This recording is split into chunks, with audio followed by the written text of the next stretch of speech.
28% of the average worker's day is spent focused on unnecessary distractions. Being productive isn't just about being busy all day, it's about spending your time efficiently on the right tasks. As a professional ex-procrastinator, I want to share some parts of my productivity system that will help you to stay organized, prioritize tasks, schedule meetings, and to make sure that you never miss another deadline. In this video, I'm going to be sharing 7 habits that I've implemented in 2023 that you can also implement to make sure that you stay focused, productive, and never miss another deadline. For this video, all you're going to need to do to copy my exact system is a place to take notes, so either like Evernote, Apple Notes, paper and pen, project management system. It could be like Notion, a calendar, a to-do list, and a place to store everything, whether that's Google Drive, Dropbox, something like that. Habit number 1 is to plan your day the night before. I was probably 3 or 4 years into my entrepreneurship journey until I actually started doing it, and it makes a hell of a difference. When you wake up in the morning and you don't have a plan for the day,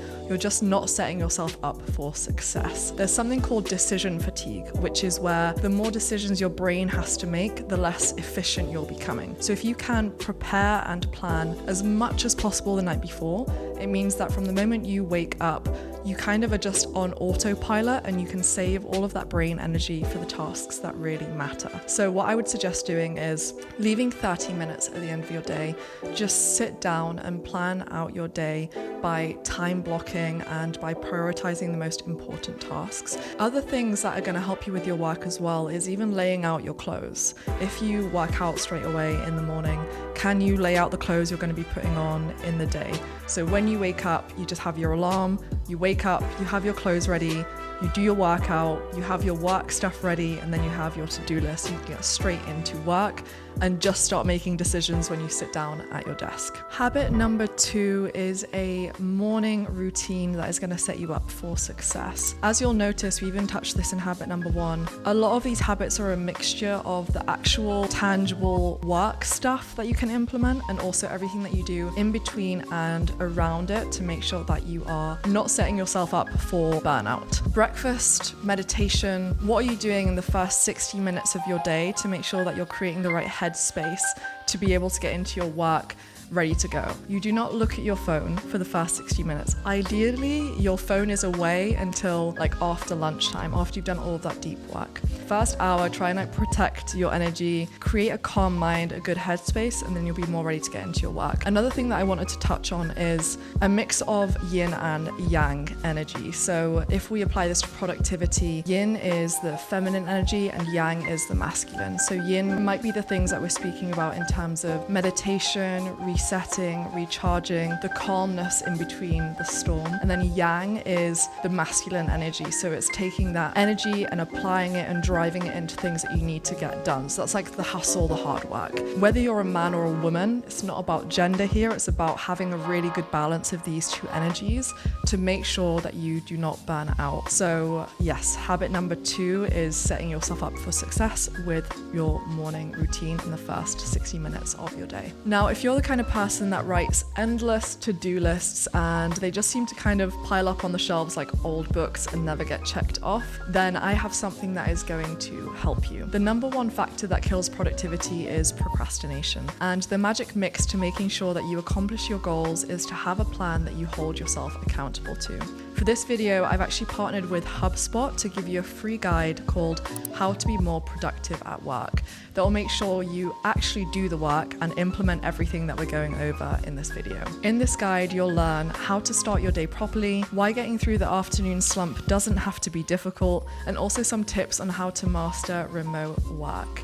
Something that I really struggle with is analysis paralysis. I overplan things and then never get around to doing them because I put too much pressure on myself to make something perfect. And I know a lot of you are the same as well. Making sure you have a structure to follow and some fail-safe tips to help reduce distraction is key to setting you up for success. And that's exactly what this guide is going to help you do. So make sure that you grab the free guide. Just click on the link in the video description below. I'll also add a comment that I'll pin with the link as well. You're welcome. Okay, so habit number 3 is task prioritization. Something that you can actually use for this is the Eisenhower box, which organizes your tasks into important, not important, do, decide, delegate, and delete. This essentially helps you organize all of your tasks. I think I actually got this from James Clear, so I'll add the link to this down in the description as well for you. Another thing that this will help you do is to batch similar tasks together, which is going to help you avoid context switching. That is if you go from one type of task to a completely different one,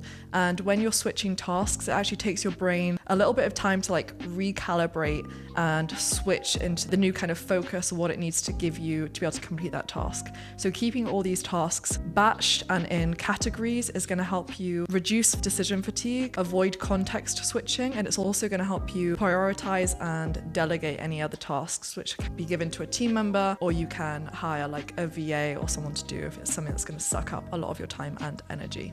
Habit number 4 is how you can optimize your personal calendar and also your appointment setting system. So for your personal calendar, I've actually organized mine like this. So on Google Calendar, you can create new calendars and color code them and rename them, basically create a whole system. So day to day, I have my day time blocked using Google Calendar. So in the morning, I have a workout block from 9 till 11. Deep work from 11 till 1, lunch break 1 till 2, filming/client work is 2 till 4, then I have my admin from 4 till 4:30, and then learning from 4:30 till 5:30. Obviously, sometimes that might change on a daily basis, but that is a general framework that I use to keep structure in my day and stay on track.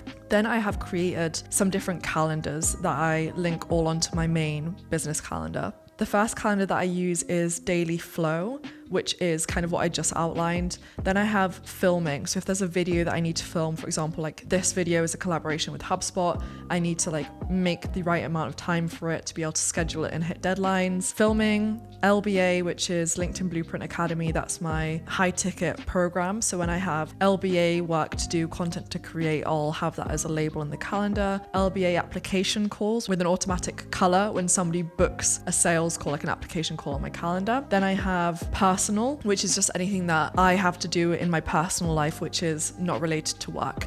And then in terms of automating your appointment setting process, I would recommend using either Acuity or Calendly. I actually used Acuity for about 5 years and then switched to Calendly a year and a half ago. And that enables you to set up your own available times, like a public calendar that you can grab a link and put on your YouTube, your Instagram, your LinkedIn profile, in your email lists, like anything. You have a link, someone clicks on that link, they can select their time zone, choose a time when you are available, and book a call with you. You can add intake forms, everything like that. It's basically just a way to replace that back and forth manual appointment setting. You know, when you're speaking to someone, it's like, okay, send me some times and days that you're available. Then they might take 2 days to get back to you. Then maybe you're not free on those times and it's just like an admin nightmare. Using Acuity or Calendly just makes your life a hell of a lot easier. Habit number 5 is using the Pomodoro technique, which is a time management system. For those of you that struggle with keeping your attention focused on one thing for longer than like 25 minutes, this is perfect for you. This also really helps if you're doing something kind of boring, like something that you really don't enjoy doing, but you need to get it done. Essentially, it's breaking up large work into smaller, more manageable chunks. So Pomodoro system is you do work for 25 minutes, then you take a 5-minute break. You repeat that 25-minute work block 4 times, and then you take a longer break for say half an hour, and then you repeat the process. Try that one out. This is probably one of the best habits on my entire list, to be honest. Moving on to habit number 6 is to change up your environment. This is something that helps a lot if you are doing remote work. You're working from home, you're stuck in one place. We now have the ability to be able to go out, work from coffee shops, work from public places that have Wi-Fi, like leave your desk and leave your bedroom or the room that you work in at home. I like to do this either as a reward, just like if I've done a lot of like heavy, deep work and it feels like a lot and I want to reward myself for having got through like a dense work block, I'll then leave my house, go grab a latte, go grab a coffee, go grab a snack and go and sit somewhere else and change up your environment and kind of reset yourself and get into work again. The final habit, which is habit number 7, is remember to take breaks. So this is tapping into the feminine, into the yin energy, and giving yourself sufficient time to recharge and reset yourself before you get back into work. If you push yourself, you'll probably be able to, maybe like a few weeks, maybe a month, but you'll get to a point, and I've definitely done this a lot. If you're an entrepreneur, if you're just somebody that's working 9 to 5, this has probably happened to you. You will push, be doing overtime, never be fully relaxing and switching off. And yes, there is a difference between taking time off and just not doing anything and thinking about everything that you need to do, which is like anxiety resting. So taking actual breaks and sitting down, doing nothing and recharging, getting good sleep, staying hydrated, feeding yourself well. If you don't do those things, then you're just going to end up burning out, and then you're going to need to take off a few weeks, a few months completely off work, and you're just going to be screwing everything up for yourself. So that is habit number 7. I hope you guys enjoyed these 7 habits. I also made a list of some extra productivity kind of apps that you can use that can also help you. The first one is Focus app. You can basically set it up the night before and say, I only want to be able to access XYZ websites. It's basically like not social media stuff. It could be like general Google stuff, Notion, any websites that you need to use for work, but you want to disable and ban access to Instagram, Facebook, WhatsApp web for a certain amount of time throughout the day. Second one is Superhuman, which is for email sorting and management. It's pretty pricey. I think it's like $30 plus a month. I can't remember exactly. So unless you're somebody that is kind of sending, receiving, sorting a high volume of emails every single day, it might not be worth it for you. But if you are, then definitely look into Superhuman. The third one is Notion, which is a project management system. Similar to like if you're using Monday.com or something else, Notion is what I use. If you want a workspace tool, let me know. But it's a good way to like manage everything that you do, which is like personal and also clients, project management, all that kind of stuff. Fourth one is Google Calendar. Invest in G Suite. Like it's really not that expensive, and you get Google Drive, Google Docs, Notes, Sheets, Calendar, like everything just wrapped into one. It just makes life a little bit easier. Number 5 is Milanote, which is like Pinterest and Notion mixed up. So maybe if you're somebody that needs to do a lot of like mood boards, more visual creative work, then you can also check out Milanote. And obviously like HubSpot, if you're doing sales, you need a CRM. HubSpot is what I personally use to manage my flow of sales, appointments, clients, all that kind of good stuff. So that is everything. I hope you guys enjoyed this video. Remember to subscribe and give this video a thumbs up, and also leave a comment with any other future video requests that you have. And remember to download the resource, and I'll see you next time.